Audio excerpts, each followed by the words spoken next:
My dad brought the attention to me about 5 years ago, I guess.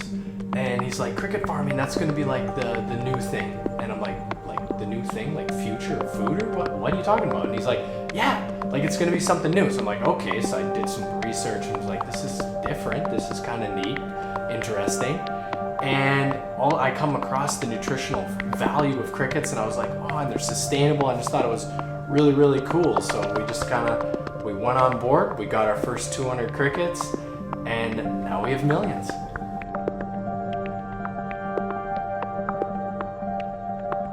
You say we, but it was definitely your idea. This is true.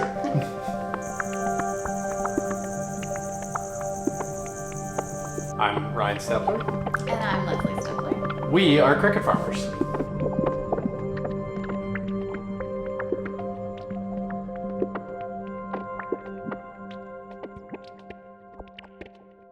We have been farming for 5 years. We got our first 200 crickets in January of 2016. And in the mail. Yes, in the mail. And actually I was at school because I was a teacher then. And I raced back during my lunch break and Les already kind of opened up the box. And well, I had picked up the mail, had a parcel, so had it on the kitchen table and I'm like, I'm just gonna peek and see what it's like, thinking the crickets were in the box inside something else. But as I opened the box, they all started jumping out. So then I closed it, put a book on it, and then waited for him to come home at lunchtime. Yeah, I come home and then there's this box sitting there. So I've never dealt with crickets in my life before. So I'm like, okay, I already had my room set up. I had a hydroponics tent in the basement set up. The heat's blasting in there because they like the heat, of course. And 5 years kind of down the road, we moved from one hydroponics tent, 2 hydroponics tents. In our basement. Yeah, in our basement. And yeah, and then I convinced my dad because I was like, I need to do something. Like I can't expand. Like you can only buy so much tents, and your wife lets you put them in your basement. So, so then we built a room just kind of in the corner of the shop, 10 by 20 room, still fairly small scale. Worked it, got it a little bit like we were kind of exploding in there. And then we kind of had a decision to make. So we looked at like moving a couple sheds in, but it just wasn't really gonna fit what we needed. So we decided to take the leap, take the risk, and build a 40 by 40 shed. And that's what we use today, and we're getting close to capacity because, yeah. And so it's been a pretty cool experience.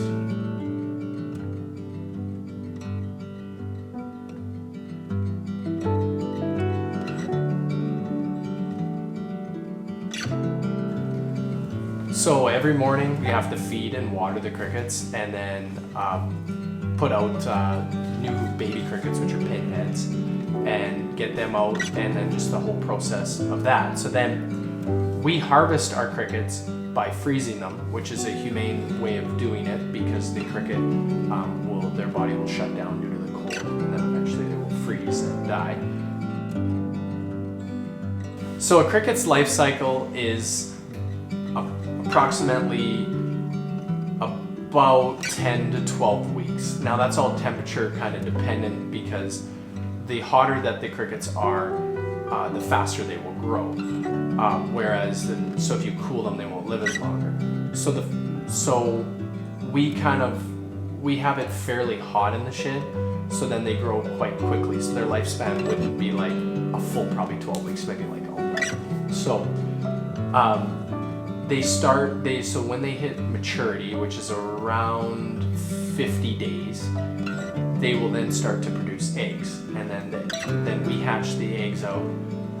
We let it incubate for about 10 days, and then after the incubation period, they'll start to hatch, and then we take them out, we put them in little containers, and then they go out into these big 4x8 beds. So in the 4x8 beds, they are a day or two of amount of crickets in there, and there's thousands of crickets.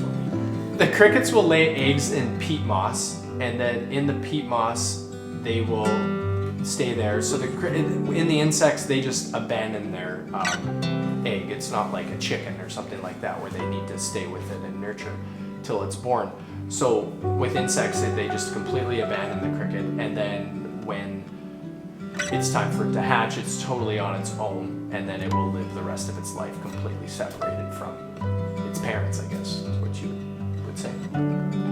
I don't know either. I'm not sure anyone, like I'm just picturing like a little cricket family, like mom, dad, and babies.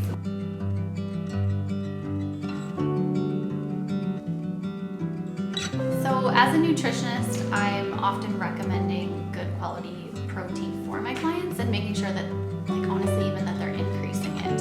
So you can add cricket powder into smoothies or baking and make sure that they're getting all those nutrients in that they might not otherwise be getting.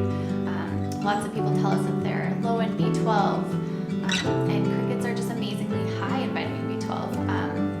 The 2.5 tablespoons of our powder is 56% of the daily vitamin B12, and so that's huge. And just all the other nutrients that it's full of, and the prebiotic fiber.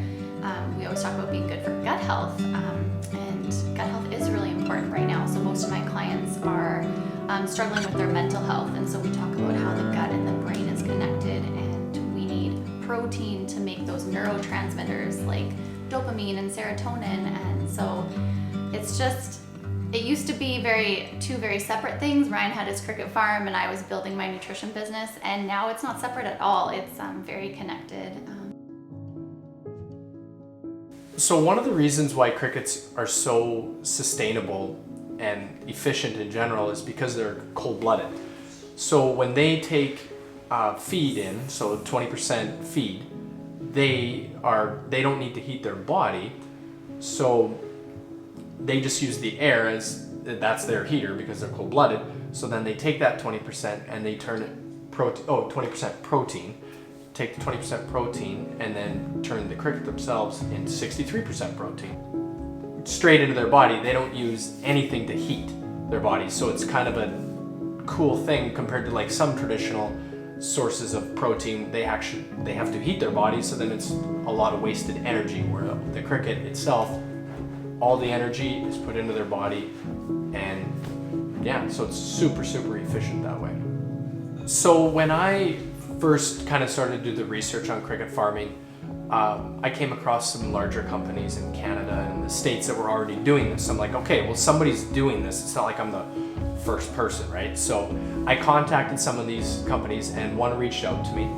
We did that, and then I had a basic knowledge. And it's interesting kind of to think back to those first practices that I did 5 years ago, because like everything is totally different now. It's completely changed just because we've learned how to like more efficiently raise crickets, and practices have changed because cricket farming's changed in the 5 years. Just I'm like very regimented, like so get here by 6:30 in the morning or whatever, start your works, finish probably by 10. So the cricket that we have is a tropical house cricket. It's not native to this area like the field cricket that you see chirping, maybe annoying you in your garage or in your house sometime. It's a little bit of a different, species of cricket. So it's a little bit smaller, and its exoskeleton isn't as hard or as armored as the cricket that we have here. So it's digestible for humans and of course for animals. It's the same cricket that you would see at your pet food store. Yeah.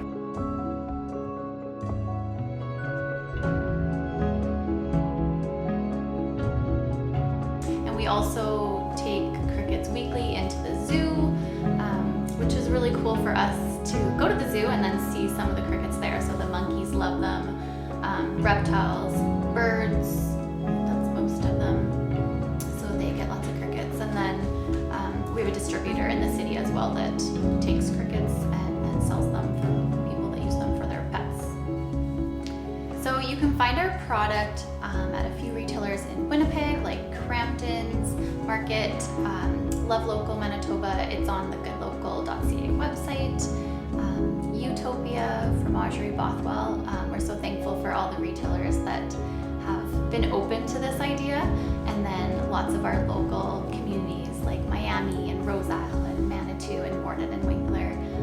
They've come on board too and have our product there at the grocery stores. So can always check out our website too. We just added e-commerce, so you can purchase directly from our website, and you can find us on Instagram and Facebook, hear more about our story, see the process of farming crickets and using them in your kitchen, and then just learn more about us there. We're always happy to have questions and people following along with our story.